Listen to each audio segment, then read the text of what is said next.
Let's talk about The Perceiver, which got its debut trailer just a few days ago, about a week ago.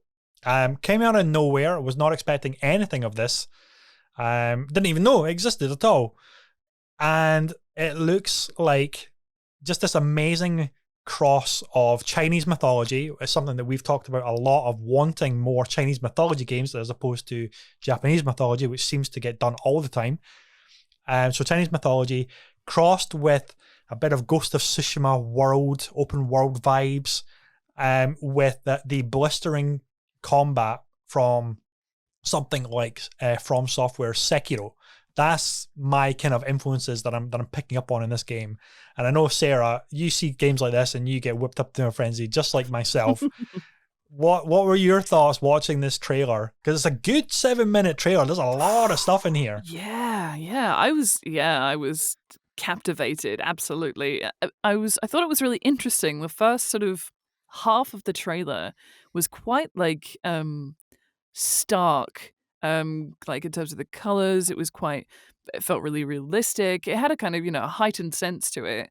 But then there was this massive flip about halfway through the trailer, and the whole like environment was like twisting. The colors were like super saturated, like there's amazing pinks and like oranges coming through, and I was like, what is this? This is insane. Because it felt like it was quite subdued, and then it was like, no, Yeah. this is not the case. And also there seems to be this whole kind of concept of the actor in a play, and I'm like, okay, take my money. All right. Yep. But this idea of like, does an actor, it's like, does when a tree falls in the woods, can you hear it making a sound? It's like when an actor puts on a character, does the character actually exist? Is that a real person? And they become, and this, I love this idea. It sounds super cool. And like, I loved Ghost of Tsushima, and if it's anything like that, which it looks like it is, but with Chinese mythology, I'm like, absolutely, I'm so here for it. I'm very, very excited. And when is it coming out? Because I want it. I know.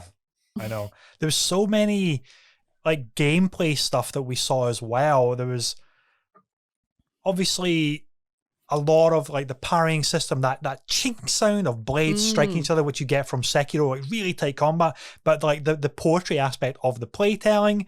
And then there was this like Mega Man mechanic where if you defeat a character or a boss, you take on their power by wearing their mask and you transform into that character. You're thinking, holy shit, this is just absolutely incredible.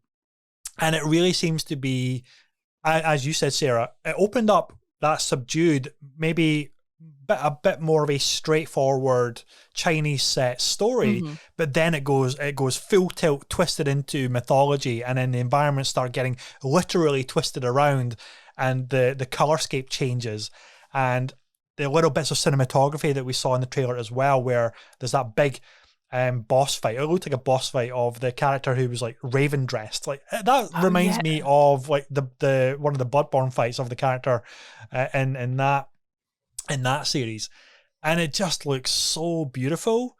And I hope it's open world. I really do, because when the trailer got to that point where the character was just like walking through these environments, and we got to see these different thematic worlds, the different colorscapes and everything. It just looked so beautiful, and at times tranquil, at times ultra violent, at times very Crouching Tiger, Hidden Dragon, or House of the Flying Daggers, two of my all-time favorite Chinese cinema movies.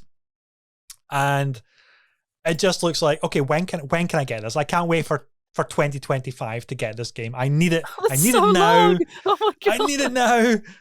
And I have no idea when it's going to come out, but it could be a really long time. But it looks that, and it's from a developer I'd never heard of. It was like Paper. Is that the developer? And that was the logo at the beginning. I don't know if that's a developer or just a publisher. But again, I know very little about the game as to who's behind it. It just looks so beautiful, and it's channeling so many influences and themes and mechanics that they're packing in there. Oh, I'm excited. Jamie, are you excited? I can tell by your demeanor that you're beside yourself with excitement. No, that's your excited face. I'm just trying not to actually perish live on camera. Okay. I had never heard of it. and you sent us a link to the YouTube trailer, and my first thought was the Perceiver's a terrible name, and I couldn't help it because I was in one of those moods when I watched it this morning. Anyway, I was like, "Oh great, a D-tier DC villain." Right, so like, I am the Perceiver. I notice all. And I was like, "Oh, get fucked!" And I hit play, and there's just someone cutting about with a sword, and it's a little bit bland, and it's very pretty, very, very pretty, like graphically stunning. But it's just like, and then the time I was like, "Oh, ting ting." I enjoyed the dialogue, although I did have that thought. It's like, how do these people have such a good conversation while kicking the crap out of each other? Because not breathless at all. It's just I can barely talk to someone if I'm walking up a flight of stairs behind them. So I'm like, this is ridiculous. But I'm like, okay, it just looks like it looks like a very good example of people hitting each other with swords. And then suddenly it goes batshit insane, and I was instantly sold, and I cannot wait for this fucking game to come out. I'll even forgive it being called the Perceiver. At this point, I'm like, yeah, the Perceiver. That's an A+ villain.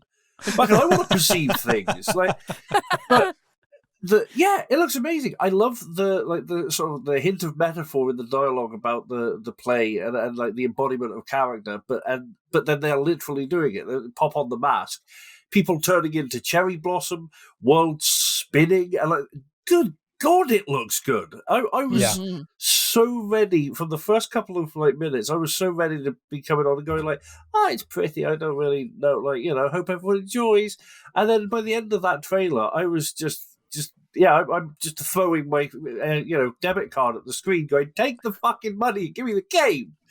So yeah, I'm actually really hyped for this now. Came out of nowhere, and I can't wait. Bloody brilliant. I know. So before any YouTube comments or comments come in about Jamie talking about being able to talk whilst you're fighting, I think that's supposed to be a retelling.